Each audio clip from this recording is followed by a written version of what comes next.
Good morning guys. Tayo guys ay naglilinis ngayon sa ating mini pan.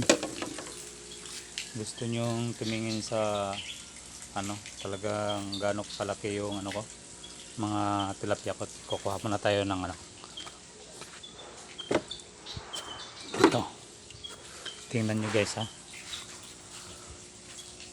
Ganito na sila kalalaki guys ha. Yan. Yan, gano'n na sila kalaki. Nasa 4 inches na sila. Yung lapad nila ay nasa 1.5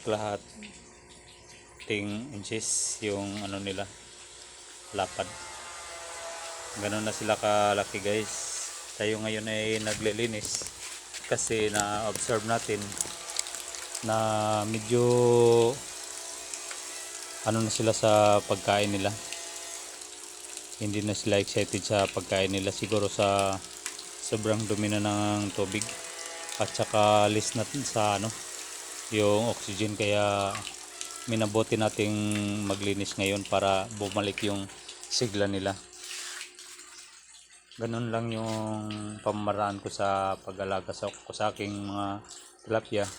Pag napansin ko hindi na sila matakaw sa pagkain, ibig sabihin yan ay medyo stress na sila, kaya minabuti na nating maglinis yan. Malinis na yan, naalis na natin yung dating tubig, tsaka nagbrush na rin tayo ng wall at saka flooring. So talagang fresh na yung tubig dyan. Yan medyo may kahinaan yung tubig natin, pero enough na yan makapuno ng 2 araw.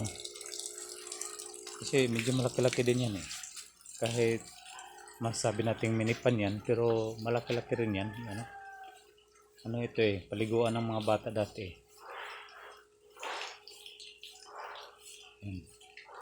So ganun yung update natin ngayon guys. Dito ko muna sila nilagay sa tab na ito kasi wala tayong pwedeng paglagyan, dahil kung dito naman natin ilalagay ay mahihirapan naman tayo pag kuha mamaya pag puno na yon.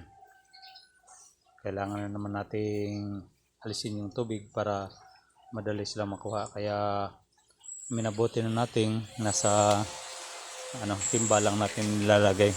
Gayan yan, okay naman sila dyan. Mahigit 200 yan.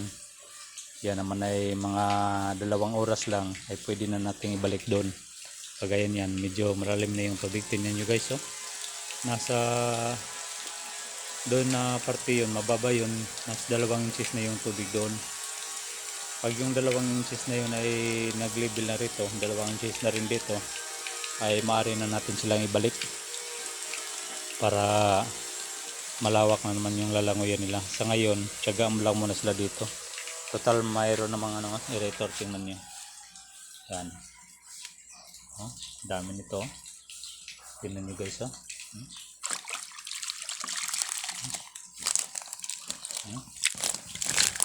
malaki na guys yan. Yung kulay nila pagka wala sa tubig ay hindi sila na ng talagang kulay orange o pula. Pag na sila sa tubig, siguro nga ay maliit pa sila. Siguro sa paglaki nito ay talagang tumingkad yung kulay nila. So yan lang muna ngayon ang maaari nating update guys sa ating mga video ngayong araw na ito. Malapit na tayong